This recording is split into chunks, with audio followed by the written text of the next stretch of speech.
قانون اولی تیلا خیلی زود و بیشتر به سمت کسی می آید که حداقل یک هدیه از درآمدش را با مقصد افزایش دارایی برای آینده خود و خانوادهش ذخیره می کند. هر مردی که یک از درآمدش را به صورت مداوم پسنداز می کند و آن را عاقلانه سرمایه گذاری می کند، حتما دارایی ارزشمندی خواهد ساخت که این دارایی در آینده برای او و خانوادهش درآمدزایی خواهد کرد و نیز می تواند پشتیبانی برای خانواده آن مرد پس از مرگ او باشد. این قانون می گوید که تیلا همیشه به سراغ همچون انسانی می رود. من این را عیناً در زندگی خود دیدم.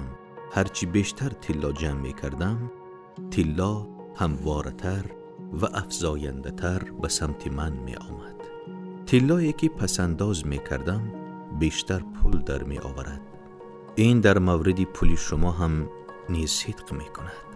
درآمدهایش نیز بیشتر و بیشتر پول در می آورند و این کار کردن طبق قانونی اول است.